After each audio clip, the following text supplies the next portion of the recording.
Diyos, kayong gawa niya, umawit ng bagong kanta. Purihin ang Diyos, kayong anghel niya, hipanin niyo ang trumpeta. Araw at gabi, sambahin niyo ang Diyos, bituin nagninig. Sambahin niyo ang Diyos, dagat, bundok, halaman at hayop, purihin niyo ang Diyos. Purihin ang Diyos, kayong gawa niya, gumawit ng bagong kanta.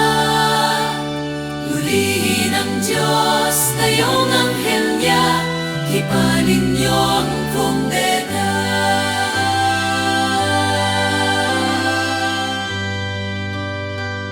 Sa ngalan ng Ama, ng Anak at ng Espiritu Santo. Amen. Sumainyo ang Panginoon. At sumaiyo rin.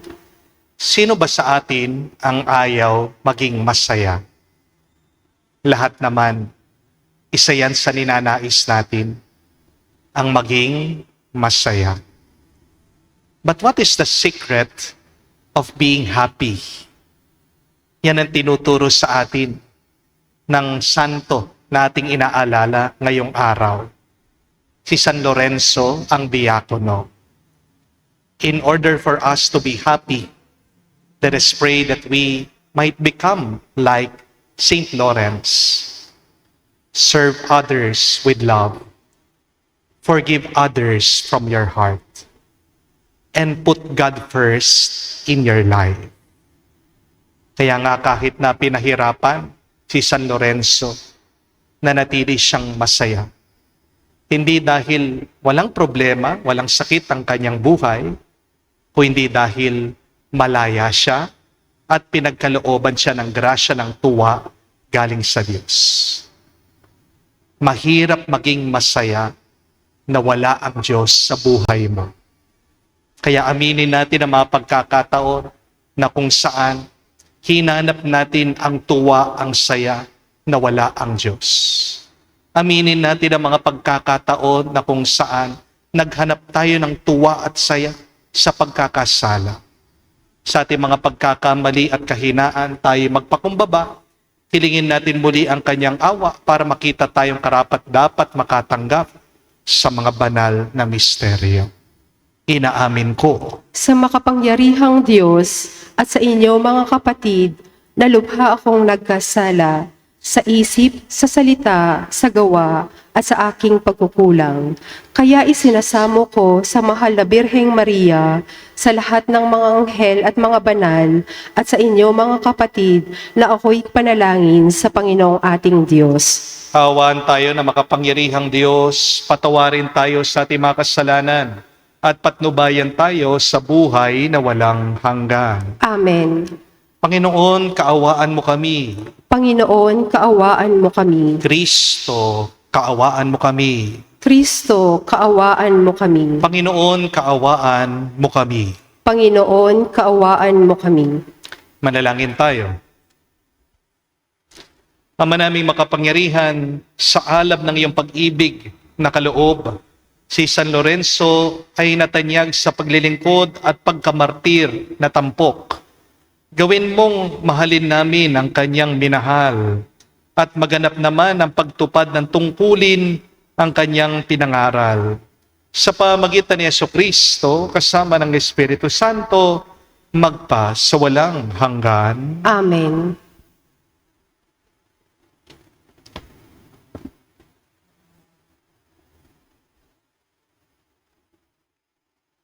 Pagbasa mula sa ikalawang aklat, sulat ni Apostol San Pablo sa mga taga-Korinto.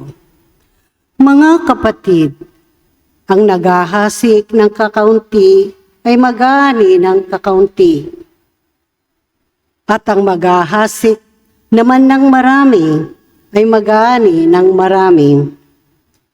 Ang bawat isa dapat magbigay ayon sa sariling pasya, maluwag sa loob at di napipilitan lamang, sapagkat ang ibig ng Diyos ay kusang pagkakaloob.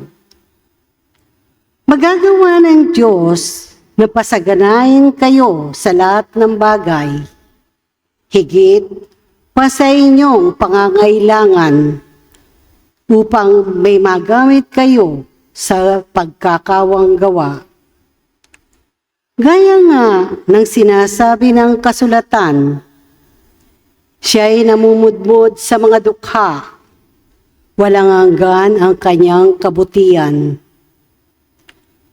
Ang Diyos na nagbigay ng inahasik at tinapay na makakain, ang siya ring magbibigay sa inyo ng binhi at magpapalago nito upang mamunga ng sagana ang inyong kabutihang loob.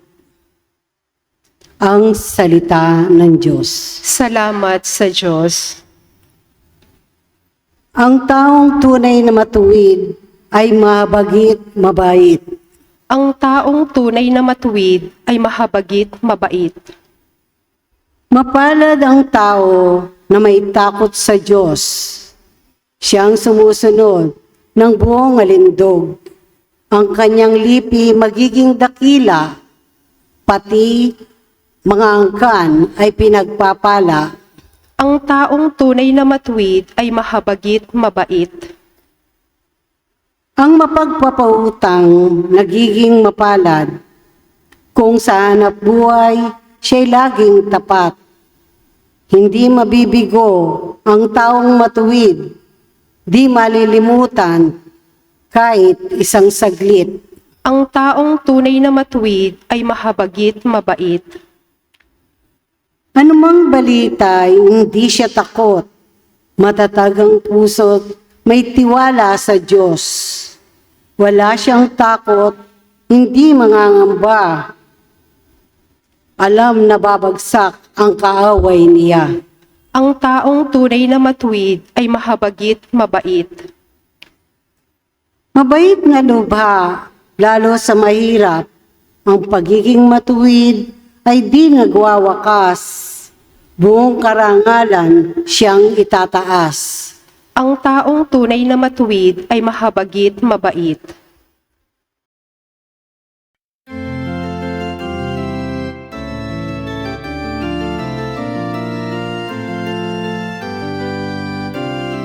Alleluia, alleluia. Alleluia, alleluia. Alleluia, alleluia. Alleluia, alleluia. Alleluia, alleluia.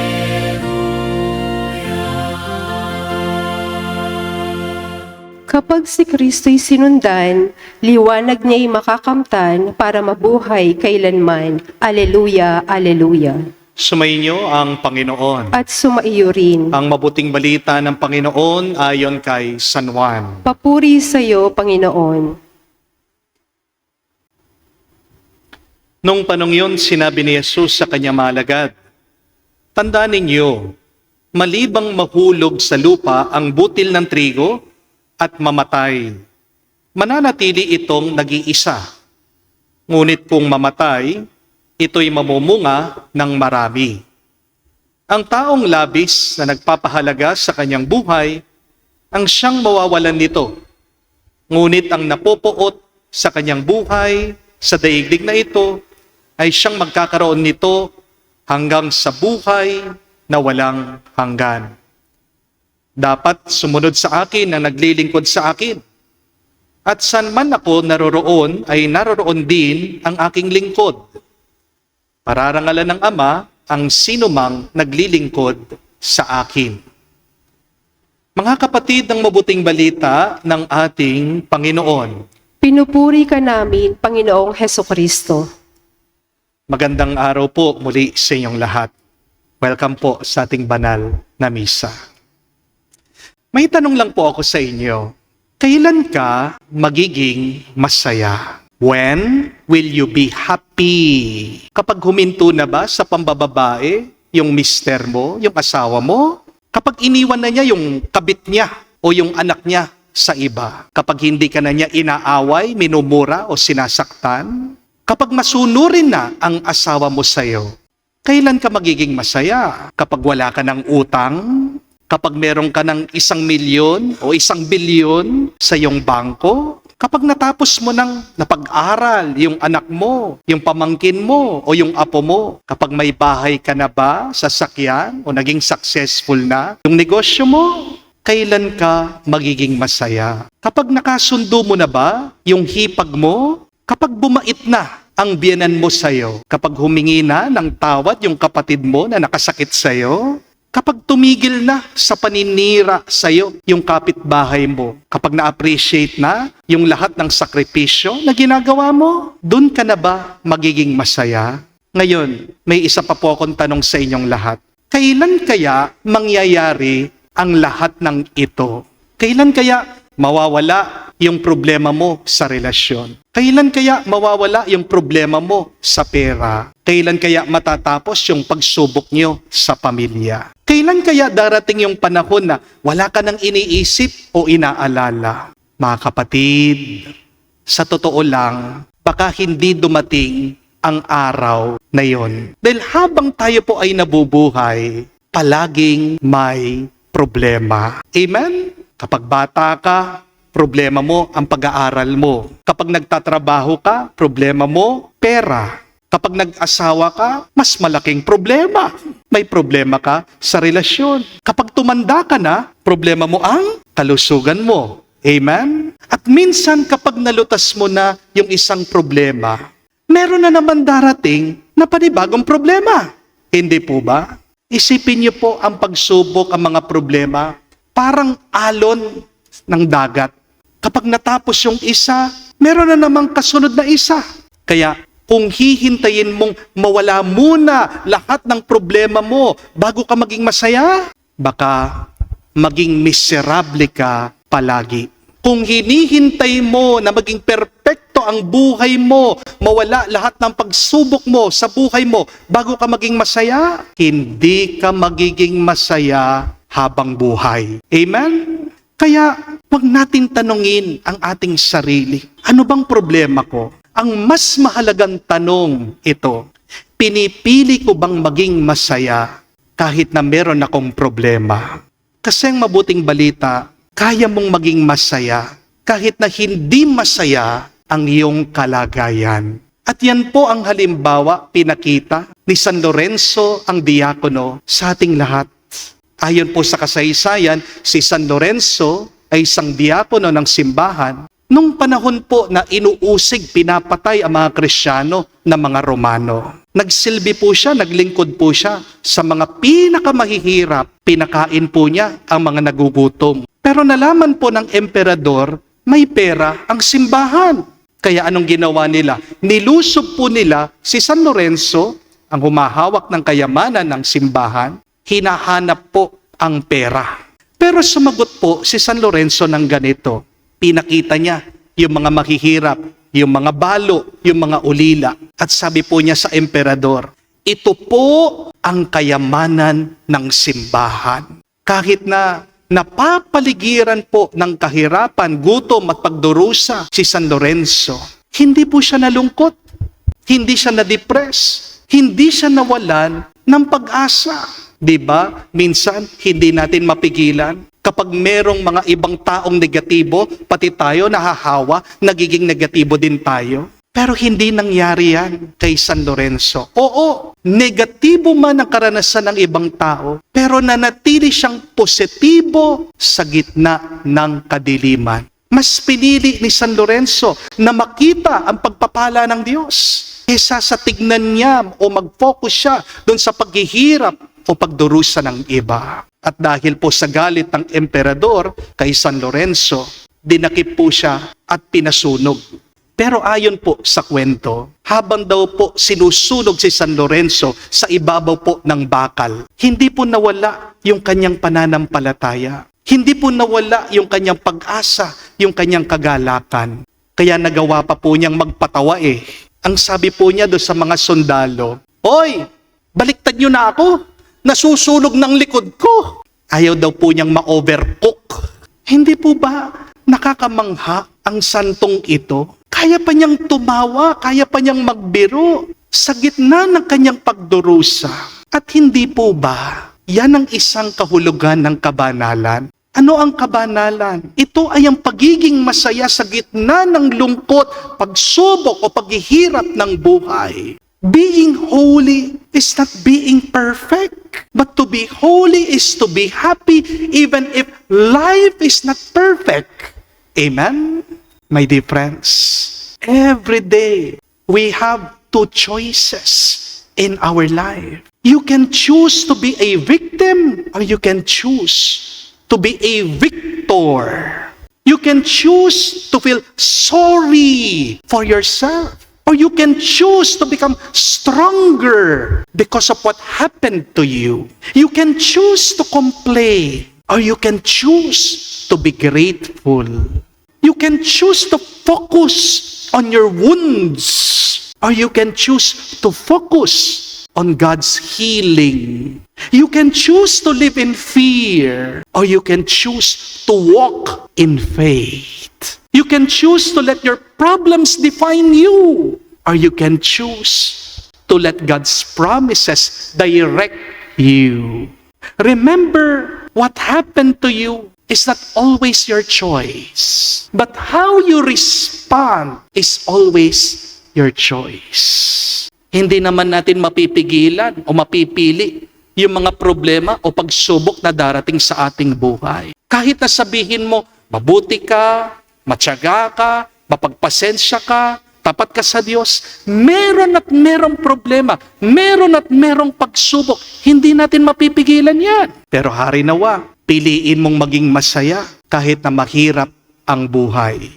Piliin mong ngumiti kahit na may luha minsan. Piliin mo pa rin magpasalamat kahit na merong kulang. Piliin mong umasa kahit na sa tingin mo wala ng pag-asa. Kasi kung iisipin niyo po, ano bang mas mabuti at maganda?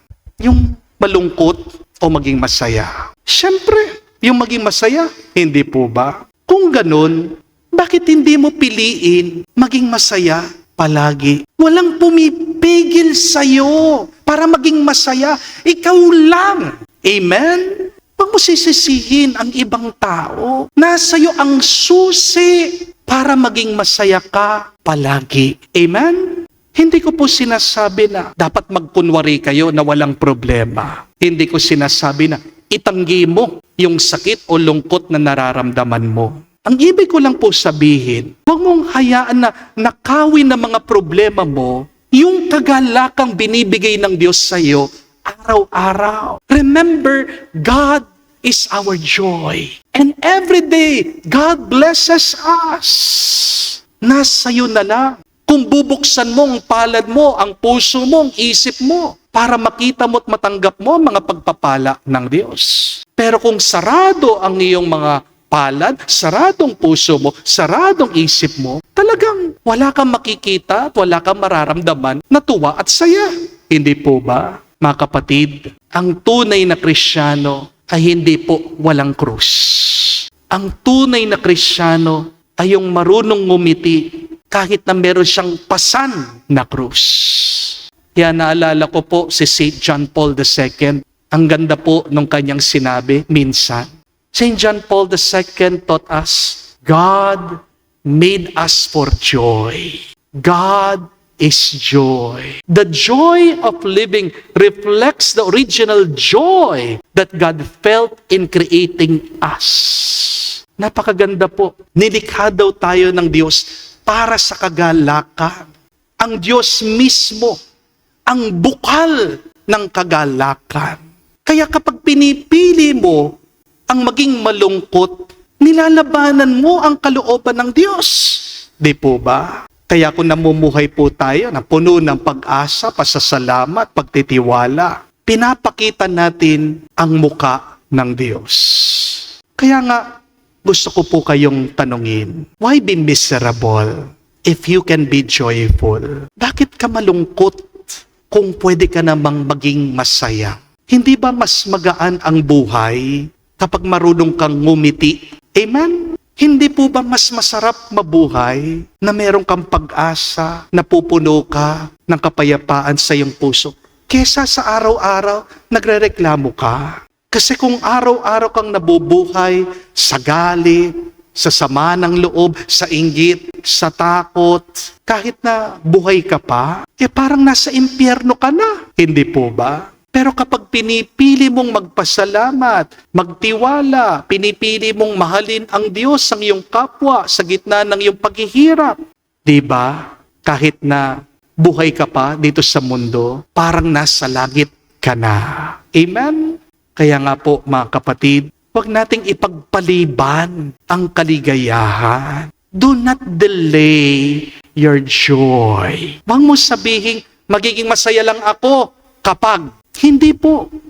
Burahin niyo po ang linyang yan sa inyong isip, sa inyong puso. Ang sabihin mo araw-araw, magiging masaya ako ngayon dahil kasama ko ang Diyos ngayon. Wala ka mang pera, hindi kayo magkaintindi ng asawa mo, may sakit ka, pwede kang maging masaya basta't nandyan ang Diyos dahil ang Diyos ang nagpupuno ng ating saya. Amen? Ang pinakamagandang araw para maging masaya ay hindi po bukas. Ang pinakamagandang araw para maging masaya ay palaging ngayon. Dahil ang bawat araw, bigay po ng Diyos sa atin bilang regalo. Amen? Mga kapatid, tandaan mo, pwede kang mamili. You always have a choice. Hari nawa, piliin mong maging masaya. Dahil wala nang ibang pinakamabuti, pinakamagandang karanasan, hindi yung ikaw ay masaya sa gitna ng buhay na ito na pinagkaloob ng Diyos. At para po tayo'y manatiling masaya, magdasal tayo at magpatulong tayo kay San Lorenzo. Sabihin natin sa kanya, San Lorenzo, tulungan mo kami, gabayan mo kami, ipanalangin mo kami ngayon at magpakailanman. Amen. Tumayo po tayo, alay po natin sa Diyos ang ating mga dasal at panalangin. At isabihin, Panginoon, dinggin mo kami. Panginoon, dinggin mo kami. Ang mga diakono ng simbahan naway maging masigasig sa pangangaral ng Ebanghelyo, sa salita at halimbawa, manalangin tayo sa Panginoon. Panginoon, dinggin mo kami. Magkaroon nawa ng sapat na katolikong voluntaryong maglilingkod para sa mga mahihirap na pamayanan at bansa, manalangin tayo sa Panginoon. Panginoon, dinggin mo kami. Ang ating mga dukhat naway pahalagaan at pangalagaan natin bilang mga tunay na yaman ng simbahan, manalangin tayo sa Panginoon. Panginoon, dinggin mo kami. Sa katahimikan po ng ating puso, manggitin natin, sabihin natin sa Diyos ang ating mga personal na pangangailangan. Makapangyarihang Diyos, sa tulong ng mga panalangin ni San Lorenzo, ang iyong martir, tanggapin mo ang mga kahilingan, nilalapit namin sa ngalan ng iyong muling nabuhay na anak, na bubuhay at nagahari, magpa sa walang hanggan. Amen.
Manalangin kayo mga kapatid, para ang ating mga paghahain ay kalugdan ng Diyos amang makapangyarihan.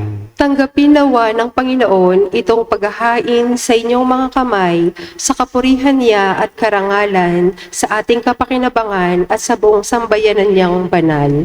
Ama naming lumikha sa kapistahan ngayon ni San Lorenzo, tanggapin mo ang mga alay at ipagkaloob mong pakinabangan namin ang tulong mo para kami maligtas sa pamagitan ni Jesucristo kasama ng Espiritu Santo magpa sa walang hanggan. Amen. Sumainyo ang Panginoon. At sumaiyo rin. Taas sa Diyos sa iyong mga puso at diwa. Itinaas na namin sa Panginoon. Pasalamatan natin ang Panginoong ating Diyos.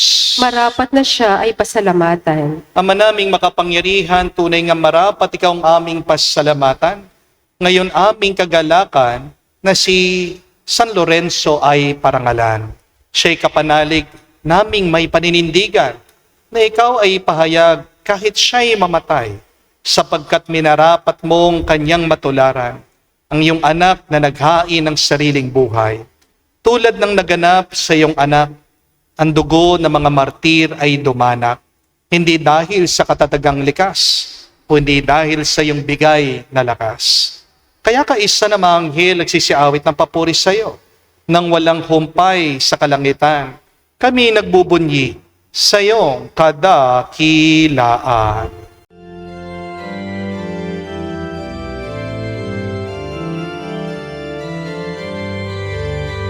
Santo, Santo, Santo, Panginoong Diyos ng mga hukbo, napupuno ang langit at lupa ng kadakilan mo.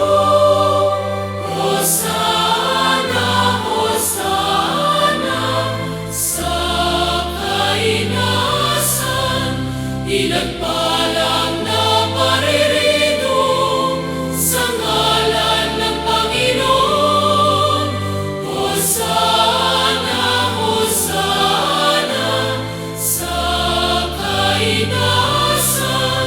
Hosana, Hosana, sa kainasan.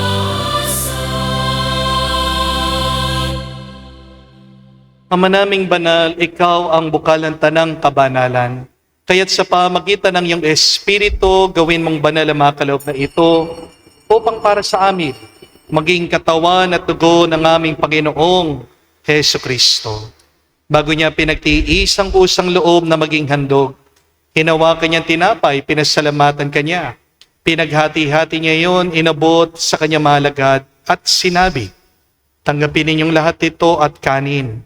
Ito ang aking katawan na ihahandog para sa inyo.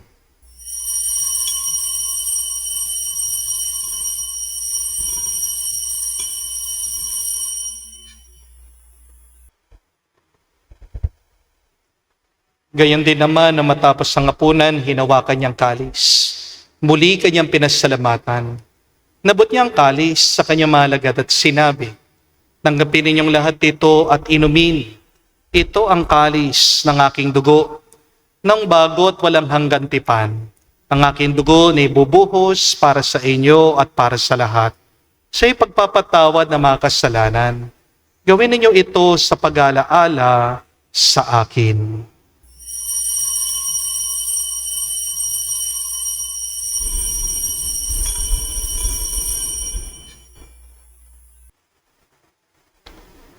Ang misteryo ng pananampalataya.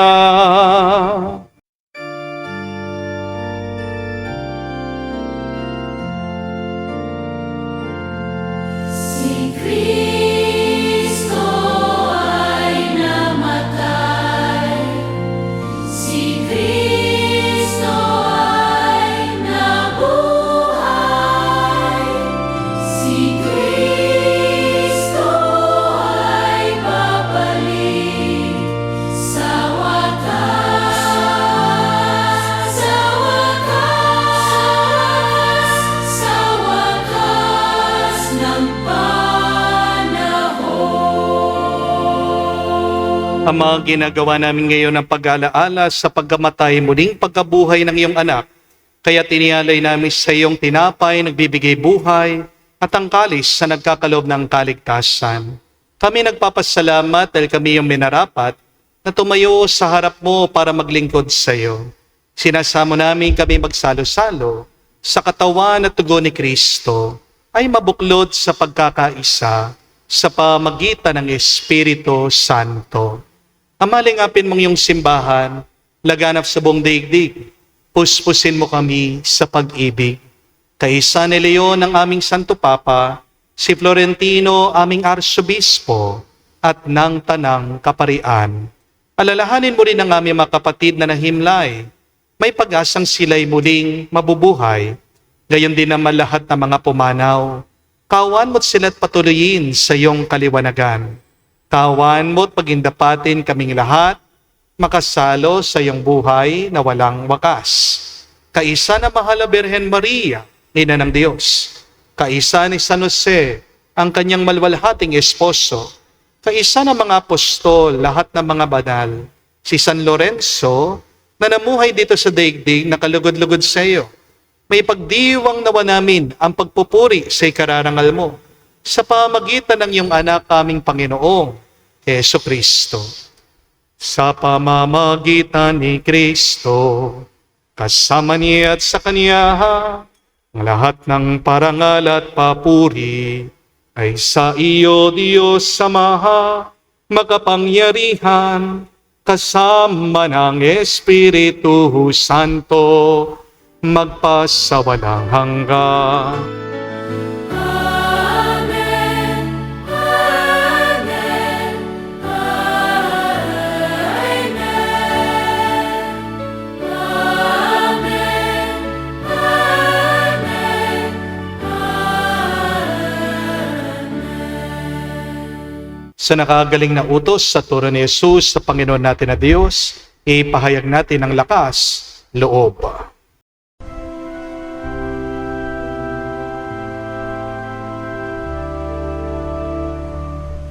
Ama namin, sumasalangit ka, sambahin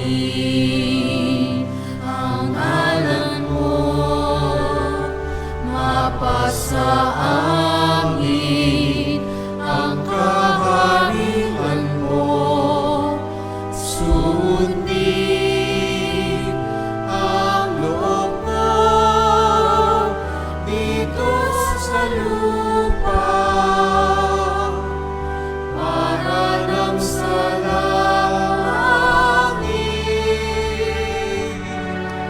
Bigyan mo kami ngayon ng aming kakanin sa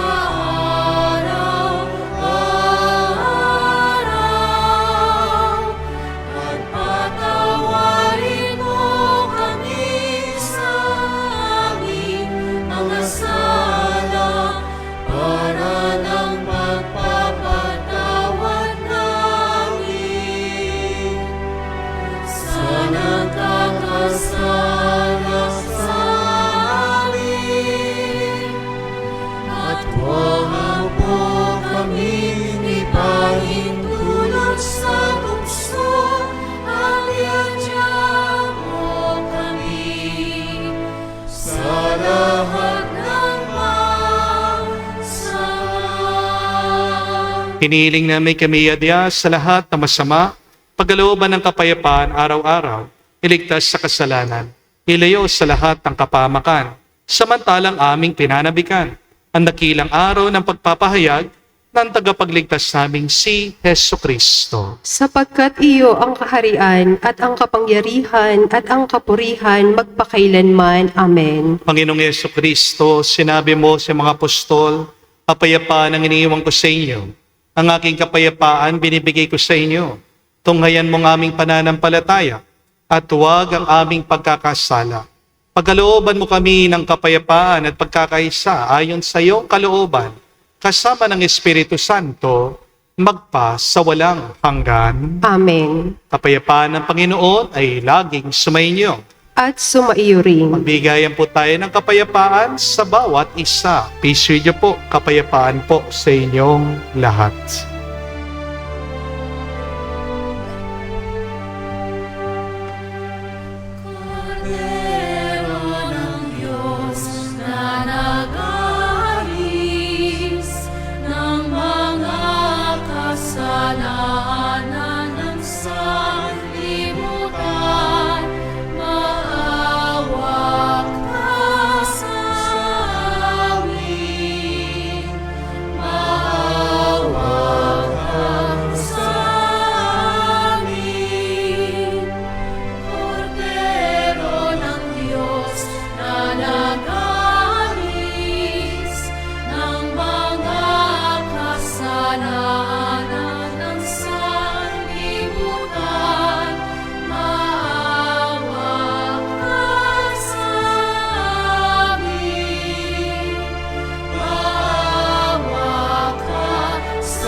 Mga kapatid, naririto ang ating Panginoong Jesucristo, ang kordero ng Diyos.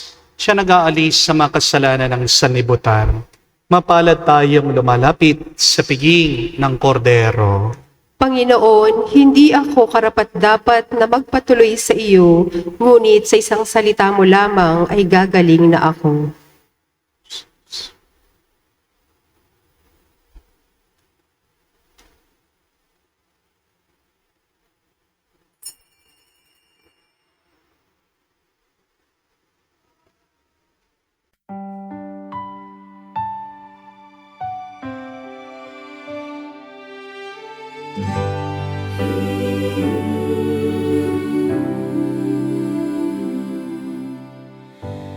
Panginoon, narito ako, pusong bukas sa iyong tawag. Sa bawat hakbang ng aking buhay, ikaw ang ilaw at aking gabay. Narito ako, handang sumunod sa iyo.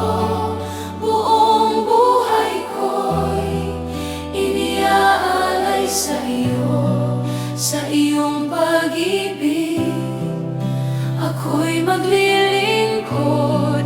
Sa iyong kalooban ako'y tutugon.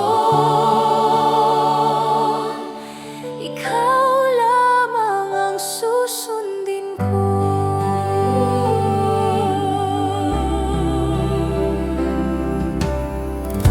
Kapag mahina ang aking loob, ikaw ang lakas na aking sandigan. Sa bawat araw na iyong kaloob, pag-ibig mo'y aking isasabuhay. Narito ako, handang sumunod sa iyo. Buong buhay ko'y iniaalay sa iyo. Sa iyong pag-ibig, ako'y maglilingkod. Sa iyong kalooban ako'y tutugon. Ikaw lamang ang susundin ko. Manalangin tayo. Ama naming mapagmahal, hinihiling namin mga nakinabang sa kapistahan ni San Lorenzo na makapagdulot nawa kami ng paglilingkod na inaasahan mo at makadama ng karagdagang kagalingan buhat sa iyo. Sa pamagitan ni Jesucristo kasama ng Espiritu Santo, magpa sa walang hanggan. Amen. Mga kapatid, tandaan niyo po, hindi ka magiging masaya kung palaging meron kang kondisyon para sa iyong tuwa, para sa iyong saya. Tigilan mong sabihin na magiging masaya lang ako kapag. Alisin mo na yung kapag. Ang sabihin mo, pagdasal mo, masaya ako. Period. At ano dapat ang maging tunay na ugat, tunay na dahilan ng ating tuwa at saya? Ang Diyos. Dahil kung naniniwala ka na ang Diyos ay mabuti, ang Diyos ay mapagmahal, lahat ng pinagkakalob niya sa iyo ay para sa iyong ikabubuti, para sa iyong ikatutuwa. Ano ang kabanalan? Ang kabanalan ay hindi lang yung paggawa ng mabuti. Ang kabanalan ay pagpili na maging masaya sa gitna ng ating mga malulungkot na karanasan. Ang kabanalan ay pagpili na maging masaya sa gitna ng ating mga pagdurusa. You always have a choice. And what is the best choice? It is the choice to be happy always. Huwag mo sanang ipagpaliban ang iyong tuwa. Sayang ang oras. Sayang ang buhay. kaya mong maging masaya. Hindi bukas, hindi po sa susunod na buwan, hindi sa susunod na taon, kaya mong maging masaya ngayon. Kaya nga, kapatid, yan ang ulit-ulitin nating pagdasal ngayon. Lord, I pray and I choose to be happy today. Despite of what I am experiencing, despite of my problems and challenges, I choose joy. I choose happiness today. May magpatulong tayo kay San Lorenzo, magpaturo tayo sa kanya, mas mahirap yung kanyang pinagdaanan. Sana siya maging inspirasyon natin. Kung nakayanan ni San Lorenzo sa gitna ng kanyang pagdurusa, kaya mo din sa tulong ng Diyos. Sumainyo ang Panginoon. At sumaiyo rin. At kayo basbasa ng Diyos, makapangyarihan sa lahat, sa ngalan ng Ama, ng Anak, ng Espiritu Santo. Amen. Ang ating misa ay natapos na. Pumayo kayo sa kapayapaan ni Kristo. Salamat sa Diyos.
Panginoon.